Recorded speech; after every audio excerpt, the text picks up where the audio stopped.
6 years of hard work, gone, just like that. The WNBA didn't give her a heads up, they basically handed her a goodbye letter. But Chennedy Carter's downfall didn't actually begin on that court in Indiana. It started way earlier, in locker rooms, behind closed doors, in quiet moments where teammates already saw the writing on the wall. The league just made the biggest move it has ever made. And the real reasons behind it? Nobody wants to say them out loud. Keep reading, because what comes next completely flips everything you thought you knew about this whole situation. The night it all fell apart. Indiana, a regular season game. The kind of game that 2 years ago wouldn't have even filled up half the seats. But this wasn't 2 years ago. The WNBA had changed, and not slowly either. It happened fast, it was obvious, and anyone paying attention could clearly see it. TV ratings that the league had been struggling to move for years were suddenly shooting up in ways that even the most hopeful executives hadn't expected. Jerseys and gear were flying off the shelves. Ticket sales were real and strong. Big sponsors who used to keep their distance from the league were now sitting down for serious long-term money conversations. Fans were showing up in numbers nobody in the league office had dared to dream about out loud. And a huge reason for all of this came down to one single person, Caitlin Clark. She walked into the WNBA carrying more attention than any rookie this league had ever seen. Iowa superstar Caitlin Clark announced she would enter the WNBA draft. The coverage was like nothing women's basketball had ever experienced before. Not just sports channels. Regular news, casual fans, people who had literally never watched a single WNBA game were now tuning in just because of her. That kind of spotlight either breaks a player completely or shows exactly what they're made of. Clark answered that question fast and clearly. That night in Indiana, she was doing exactly what she always does. Throwing passes through tiny spaces that really shouldn't even be open at this level. Reading what the defense is doing before they even finish setting up. Hitting shots from so far out that even experienced defenders looked totally lost trying to guard her. The Indiana Fever weren't just winning, they were winning in a way that felt calm, organized, almost like the result had already been decided and Chicago was just waiting around for the buzzer to make it official. The Sky were feeling every single bit of it. Their defense kept falling apart. The look on the bench told a story their coaches definitely didn't want to watch on film the next morning. There's a very specific kind of frustration that builds up when one player keeps making your whole system look sloppy and confused. Clark had been doing exactly that for most of the game. Every time she touched the ball, another crack showed up. This was not a comfortable situation to be in, and discomfort, when it builds up long enough without any release, always finds its own way out. That's the important background here. Not just for what happened next, but for understanding why it happened in front of that many people on that particular night, at that exact moment in this league's story. And then Chennedy Carter walked up behind Caitlin Clark. No ball in the air, no play happening, no basketball reason at all. Carter hit her with a full-on shove from behind and sent Clark crashing hard down onto the floor. There was nothing accidental about it. No collision that got out of hand, no reflex that fired at the wrong moment. Carter walked up and she made a decision. The whole arena went silent. A foul was called. The question became whether it would be upgraded. It turned out to be an unnecessary roughness call on Chennedy Carter. Not the kind of quiet where fans immediately start reacting, half booing and half cheering with everyone being loud about it. This was a completely different kind of silence. The kind where thousands of people all stopped processing at the same time because what they just saw didn't fit into any category they expected from a professional basketball game. Players on both benches stopped moving. Coaches froze right in the middle of whatever they were saying. The referee's whistle almost felt like it came from somewhere outside the building. Nobody quite knew how to react because nobody had ever seen anything quite like it. The replays came almost immediately. Multiple angles, slow motion, and from every single one, the story was exactly the same. Carter wasn't going for a loose ball.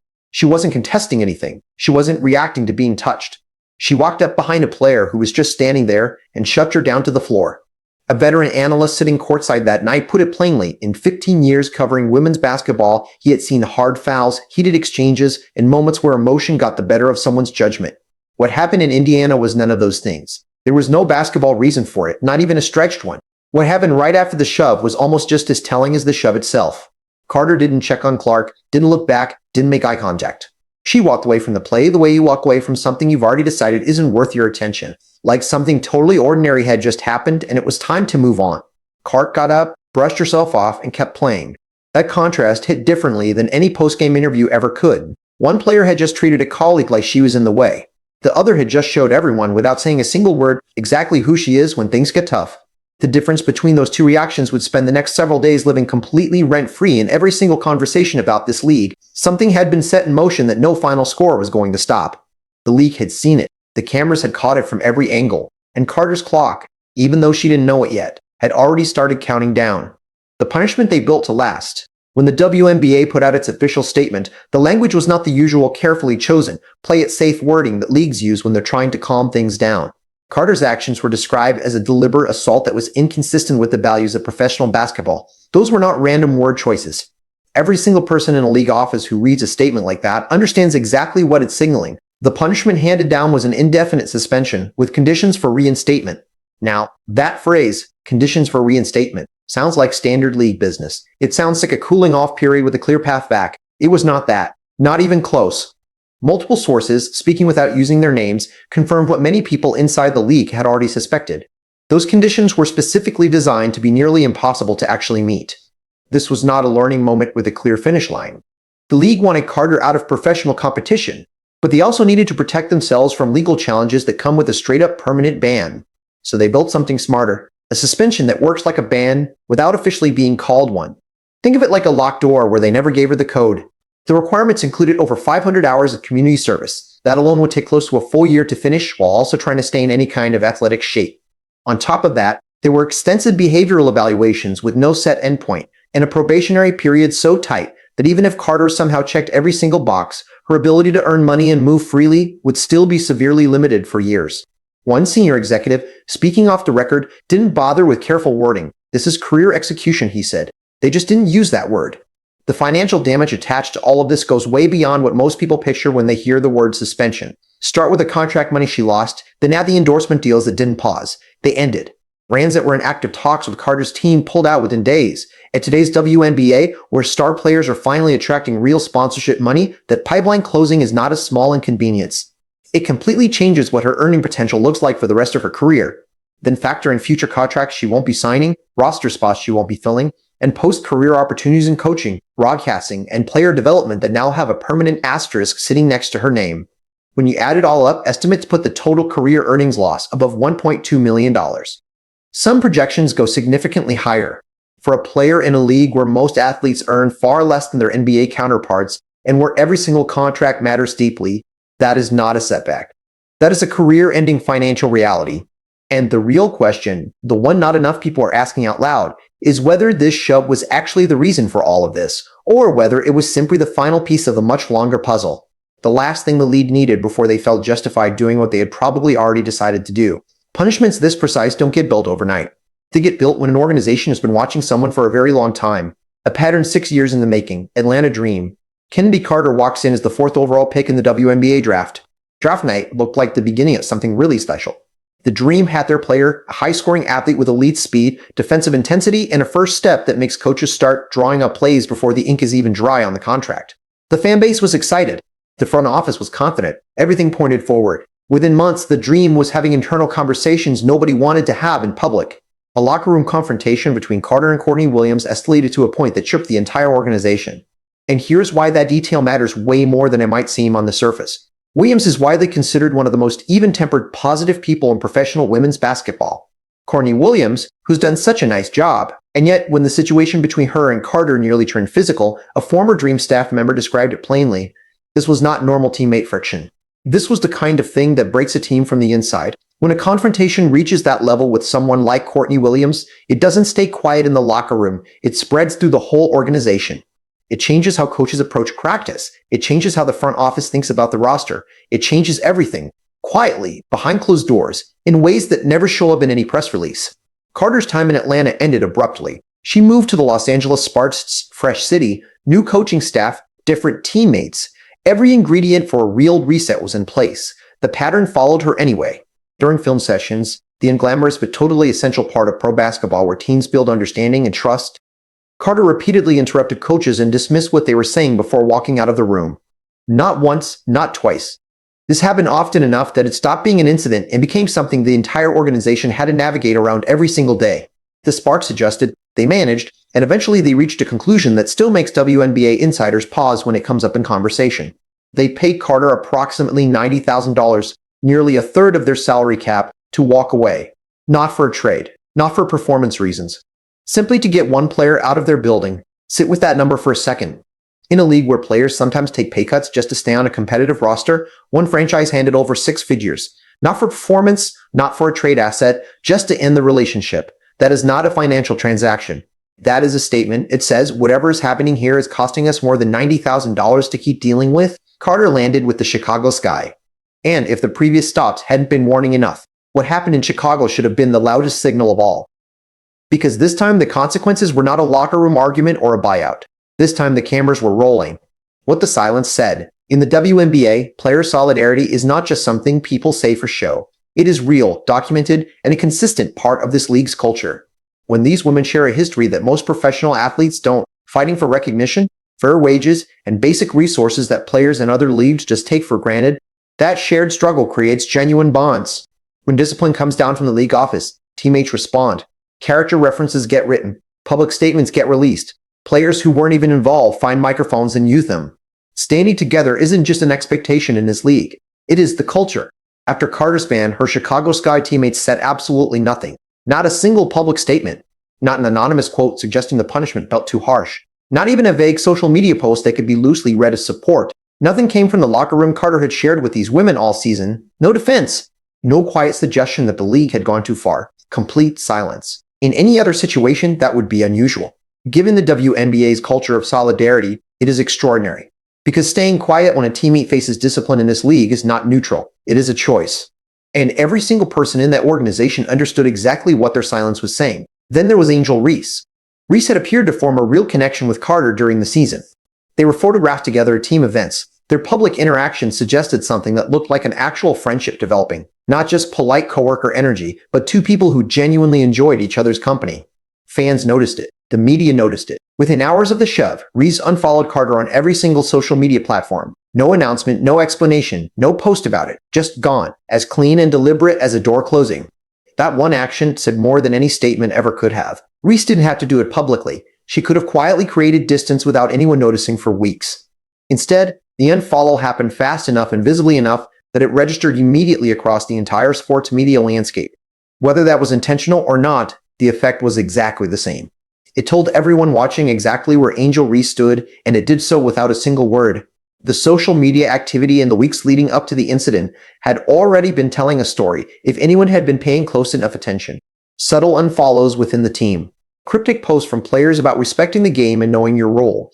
Carter's name was conspicuously missing from the team bonding content that featured almost everyone else on the roster. Individually, each of those signals is easy to brush off. Together, they paint a picture of a locker room that had already been pulling away from Carter long before that night in Indiana. These were not random coincidences. They were signals from people who had been watching something unfold from the inside, something that never made it into a press release, never showed up in a post-game quote, never became a headline until it was way too late to contain. 30 seconds that sealed it. That is genuinely all it would have taken. A simple acknowledgement, a direct apology, an honest moment of saying, I crossed the line and I know it. 30 seconds of real accountability could have completely changed the direction of this entire story. Carter had that chance at the post-game press conference. She walked in with her arms crossed.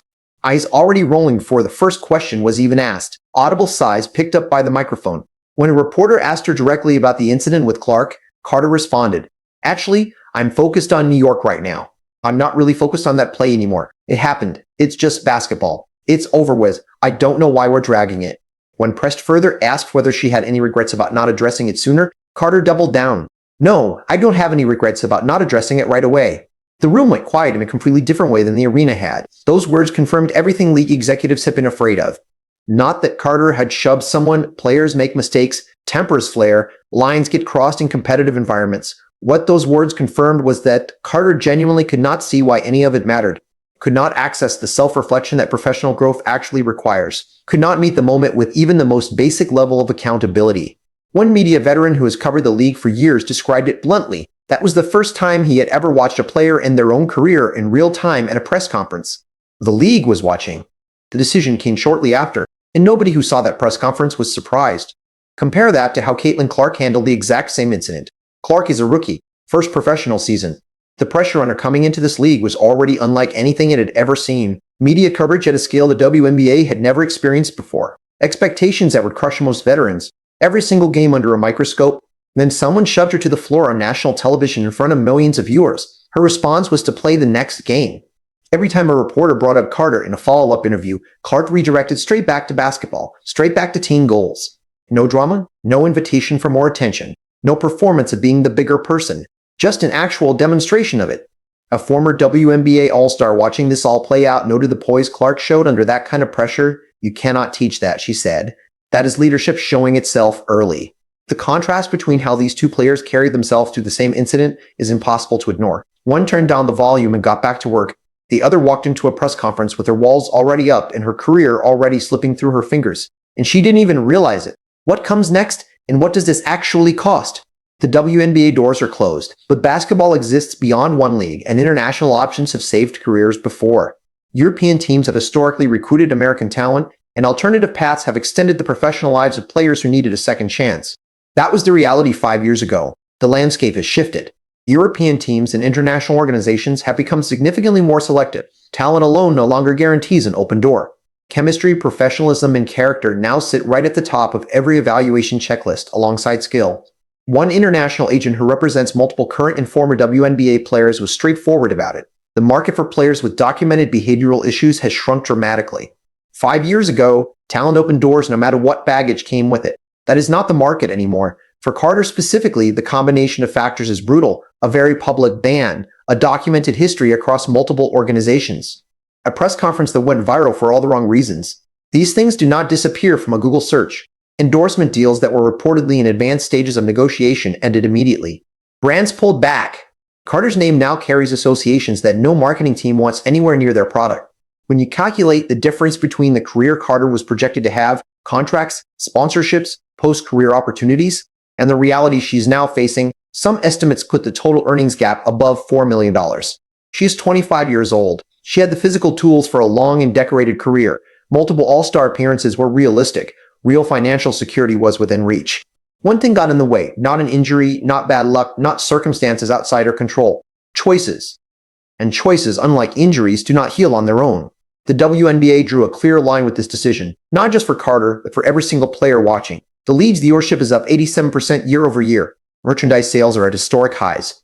The league is right in the middle of its most significant growth period in decades. The NBA is set to reflect the league's skyrocketing growth and popularity, and the people running it understand exactly what is driving that growth. When they chose to send the strongest disciplinary message in recent league history, they were also choosing what version of their league they wanted to build on. That choice was not a difficult one to make.